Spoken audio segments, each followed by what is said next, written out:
So I'm gonna start this video with like no introduction, no funny edit. I just kind of want to, I guess, get my thoughts together and rant about like the whole 2XKO situation. For those that don't know, I am a huge League of Legends player, and I guess I love the game. I love the lore, I love the characters, I love the franchise, I love everything about it except the gameplay sometimes, unless it's like ARAMs, then cool. Summoner's Rift, yeah, no, I don't have the energy or the patience anymore for it. And from there, I haven't stopped playing the game at all. Yeah, it took some breaks, you know, from time to time, but I constantly have always kept with League of Legends. I've been through all the metas, I've been through all of the ups and downs of League, I've been through like every single champion release, every single horrible shit that has happened to the game. I've been there, and I would say that, you know, I am a part of the League of Legends community. I don't want to be, you know, the fan base, because I'm not really into fan bases.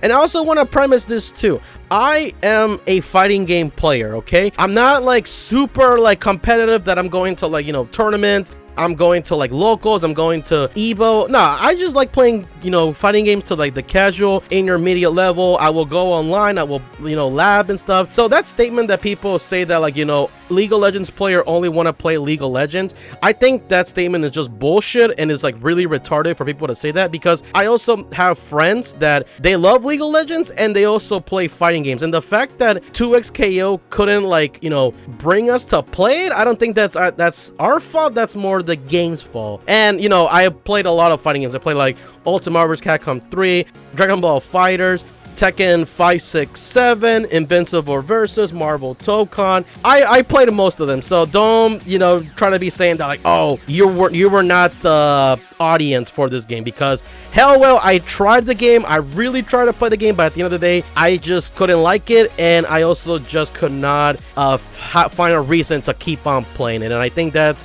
not my fault. I just think that's the devs and Riot's fault. So yeah, I also want to just throw that out there. And just like everybody, as a League of Legends player, I was also excited when the 10-year anniversary reveal happened, when they were showing massive games were coming out, from like Legends of Runeterra to the MMO to the other little games, and especially the fighting game. When I saw that, I was like, bro, thank fucking God we're finally getting a fighting game, because any League of Legends player knows that, like, you know, a fighting game is a very big deal, especially with a lot of characters that are built for fighting, and League of Legends is mostly, you're mostly just team fighting most of the time. Why the hell not? I would see a lot of fan-made videos, a lot of fan-made games about it. And around the time, I was like, yes, if, you know, you were going to make a fighting game with an IP, Riot is your IP. League of Legends has a bunch of favorite characters.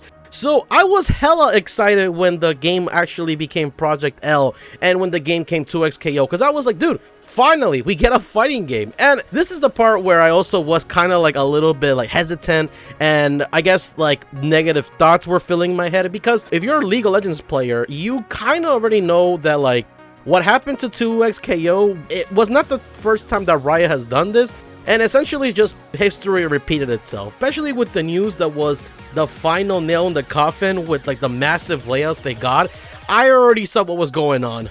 First you had Legends of Runeterra, the trading card game that had to die, and now we have Riftbound that, you know, is making them a shit ton of money. Then you had Riot Forge, the small indie company that was making small indie games based on the champions, which was fun, but unfortunately, again, it got shut down.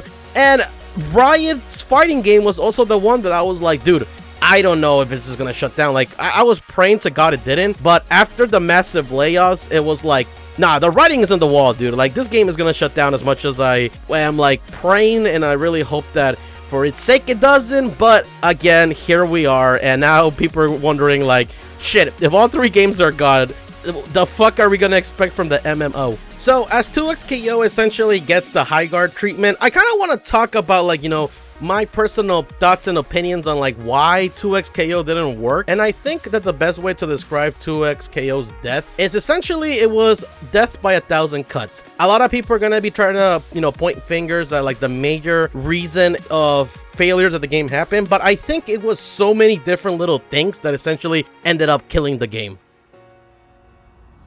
So I figured the best way to start this video is basically breaking down my gripes that I had with the game into different categories. So the first one I'm going to start is with, and this is the one that really hurts since, you know, I'm a League of Legends player, is the roster. For me, I think that the roster was just super bland and super safe, and there was no interesting characters. Now, I'm not gonna say that, you know, the characters that they made were not uninteresting and unique, because, you know, playing them and actually seeing how they play, they're very different from each other. They're all unique in their own different ways, and I really think that the devs did a great job on translating the kits from the League of Legends into a fighting game and making it work in that angle. But I gotta also say that I generally do think that the developers of 2XKO were choosing like really uninteresting champions. I still don't understand why the base roster was just having humans with weapons, because if you actually play League of Legends and you know the roster, League of Legends has so many characters to pick from. When people say they want unique and diverse characters, League of Legends has them. They have over 100 champions you could have picked from. Did anyone really want fucking Caitlyn in the game, or someone like Akali or Senna, when we could have had characters like Zed,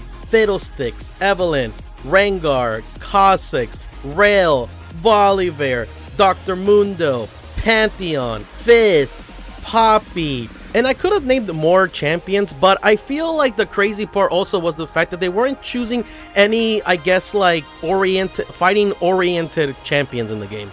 I know people say, you know, you should have added characters like Riven and Set, but I cannot believe, and this is the thing that like baffles me the most, that Lee Sin, motherfucking Lee Sin, martial arts fucking Lee Sin, did not make it into the base roster. This is a champion that changed the jungle role, that made the insect move, that essentially would be so perfect in this game, and he was never added in the base roster. For me, that's probably the biggest sin when it comes to the whole 2XKO situation. If you want my opinion, what they should have done is gone with the Thresh angle. When Thresh got revealed to be the next character, there was a bunch of hype and the internet exploded about it. I was reading articles about how people were so excited that Thresh, a villain and a guy from the Shadow Isles, you know, the Shadows being probably one of the most interesting places in Runeterra, was finally added into the game. It was crazy. I would be seeing posts of people saying like, yo, that character's like fucking cool, and I don't even know who Thresh is or play League of Legends. His reveal trailer had 1.2 million views. That has to tell you something on how powerful that character's introduction was. And I feel like the champion pool for 2XKO should have been characters like Thresh. You should have had a lot of cool characters. You should have had more unique characters that people that don't know about League of Legends can see and be like, oh, that guy looks really fucking cool. Why don't I go play him or try him out? And I also do feel like you should have tried to bring characters from League of Legends that League of Legends players do know, and, you know, have them in there so they can give them a shot. But again, I just generally feel like, for me, the biggest gripe has always been the roster, and I feel like it also does suck now that I personally won't be able to see my favorite champions in the game. Like, I won't be able to see how Zac will look in 2XKO. I won't be able to see how Yorick will look, how Volibear, how Ornn will look, how Nautilus, and again, it just sucks. But I feel like, again, the roster was just probably like the biggest thing that, and I feel like if we ever get another fighting game ever, they really should focus on the roster again. My second point is, when 2XKO came out, like, you know, the official release of the game, I feel like it was in a very bland, very bare bones, to the point that, like, I was just kind of wondering, like, did anything change from the early access to the official release? If memory serves correctly, I think the only thing when the official release of the game came out was just Caitlyn, which, you know, I think it was a wasted slot, a battle pass, a new stage, and that was just kind of like it. And the biggest question I had was like, okay, but where is like the rest of the meat? Where's the rest of the stuff? Like, I don't want to just be playing people online in rank modes. Like, I want to play the other stuff. Where's the survival mode? Where's the arcade mode for the story for the characters? Where's the story mode? Is there a story to the game? Anything like that would have been more interesting and more exciting for anyone that was trying out the game. I think it's a big disservice that you have so many cool villains, so many interesting stories that you can say, fuck, there could be a whole reason why there's a fighting tournament in the game. I don't know, like, there's a fighting tournament, they're fighting for something, evil comes out, like, anything could have been interesting and exciting for a purpose for the game to fight. Like, you know, Marvel Tokon has the whole thing of them trying to fight the champion and having the whole 4 teams and stuff like that. Some reason would have been cool, so then I don't have to worry about getting my ass kicked over and over and over and over and over in a fighting game. Because I also feel like, you know, casual players and people that want to check out the fighting game just don't want to be laving or fighting online all the time. They want to try out the other stuff. Some people want to learn about the new champions, and I feel like, where was that whole excitement, the whole hype, everything about it? It was not there, and I generally think that pretty much hurts the game in the long run. Because I generally feel that like League of Legends players would have actually maybe gone and checked out if their favorite champion was in the game, and they would have seen like, you know, what's the story mode of the game, what's the arcade ending for my favorite champion. Even casual players would have loved that aspect, where they would have, you know, seen a character they really like, play the arcade mode, check out the ending, and it would have even like learned a little bit more about League of Legends, learned more about the character, and hell, they could have ended up even playing League of Legends or sticking with the game. I strongly believe that the devs made a huge mistake into not adding any of this sort of content, especially for like casual players, because these guys were supposed to be like FGC players. Like, they made the game for fighting game players, and you don't even know, like, you know, adding the basics of the game, having stuff that other fighting games for the past 30 years have already in their game. I don't know, I just think that's unacceptable, and I think that's just like really stupid that you guys didn't think of adding that, especially on a free-to-play game and in a game that you're trying to like bring in everyone into it. Yeah, sorry, but I really can't like defend that one. And before anybody says anything, yes, I know that they added the climb into the game, but that was like 2 months ago, when I feel like that mode should have been, you know, a little bit more fleshed out, and it should have been at the beginning of the year. And I also do say that I feel like the game was just mishmashed together, and it was just kind of a throwaway kind of mode to just keep people entertained, to just say, hey, yeah, we do have single player content. And I also do feel like, you know, roguelikes are already kind of like overrated and death and done at this point. So like, that's my opinion on that. And I feel like, you know, you gotta try a little bit more harder with the single player content. And my last point, and I think this is the crucial one, and the one that, you know, everybody's wondering exactly like how did this all happen, is the development time. If I could be a fly on the wall and find out like what was going on during the whole development of 2XKO, I would wish that, because I would really like to know what the fuck happened during the whole development. The developers had 7 years to make this game. They had all the money, all the time, all the talent, and this is the ending product of the game. This like, you know, bare bone, not finished game that you guys were expecting it to like save the FGC, have be the biggest fighting game out there, and it was kind of like a like what are we talking about? I'm a very patient person. I believe that if you need more time, you know, for things to look better, get better, I will gladly give you all the time in the world. But I feel like after a while, that time and that patience and that silence will start making you kind of like second guess, start doubting, start bringing up thoughts and concerns. And I think that's what happened with 2XKO. Every time that 2XKO had an update, it was always like, we're working on it, don't worry, we're working on it, don't worry, we're working on it. And when more information came out, it was just like very questionable things, and I feel like the game was just dragging its foot to like the finish line. At some point, people were even saying like, yo, at this point, just like release the game, or like, you know, just, I guess, cancel it, because it's just been far too long. Like, people have been patiently waiting, expectations have been raised up high to the point that now, like, if the game sucks, then it just sucks, and then no one's gonna really care for it when the official game came out. And that's, I think, what actually happened. And this is my personal opinion, but I also feel like, you know, releasing a game in a year where you have like Invincible Versus, Marvel Tokon, Avatar, like the market is already like filled with a lot of fighting games, and just trying to throw yours in there, even though it's a free-to-play game, like, you're gonna have so many people jumping around trying to find what game they want. And I think at that point, if you would have released the game earlier when there wasn't a lot of attention in fighting games, I think then the game would have been like really popping and stuff like that. Yeah, but that's like, you know, just my personal opinion on this stuff.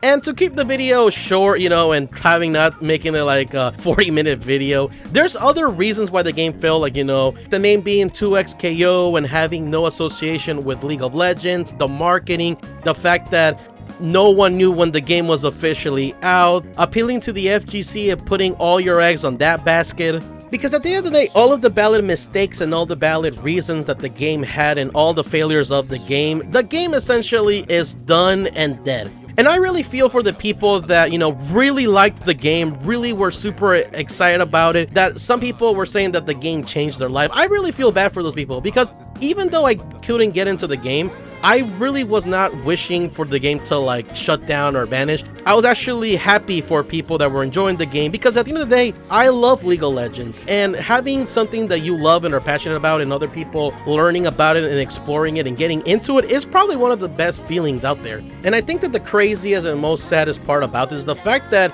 we are never gonna get another League of Legends fighting game. I feel like this was the only shot the game had, and now that idea is like gone, so I'll never be able to see, you know, my favorite characters like Zac, Yorick, Trundle, Bolivar, Ornn in a fighting game situation. And I just think that this was like its one chance, and now that it's gone, it's gone. But try not to end this video like, you know, in a sour taste. I do like the fact that the game is still available. You have 2 more champions that are coming out, Lux and Samira. I might check them out if, you know, there's nothing going on during the year. But I feel like, you know, the game is still up. People are still able to play it. So if you really like the game, if you really love the game, go ahead and still play it. Like, you know, the fighting game community has always been one that no matter how old the game is, as long as there's passion and you love the game, you will still play it. I still see people playing games like Skullgirls, Killer Instinct, Marvel vs. Capcom 3. So, and if you really like the game, just keep playing it until the servers go down, because I think eventually we all know the servers are going to go down. But yeah, that's the situation with 2XKO. Again, I'm very disappointed in it. I'm very sad the fact that like I couldn't get into the game, and even if there was a chance, you know, in any universe that I was gonna get into it, yeah, that's not gonna happen. And I also do think that Riot should have honestly gave the game a little bit more time. Like, this is a niche audience, and tag fighters, you know, are like a really niche within a niche, and I feel like if Riot Games would have gave it, like, you know, would have gave it at the end of the year and another year to like flesh out the game, add more champions and stuff, I really feel like 2XKO could have been one of the best fighting games of the century. But you know, that's probably in another timeline or another universe. Thank you very much for watching the video, guys. I appreciate it. Like, comment, subscribe, you know, do all the YouTube shenanigans. If you want to comment down and talk to me or give me your thoughts, I will gladly read them. I reply back to them. But yeah, hopefully the next video is not talking about another death of a game, and I will see you in the next one. Stay safe, stay beautiful, keep on gaming, and on to the next one.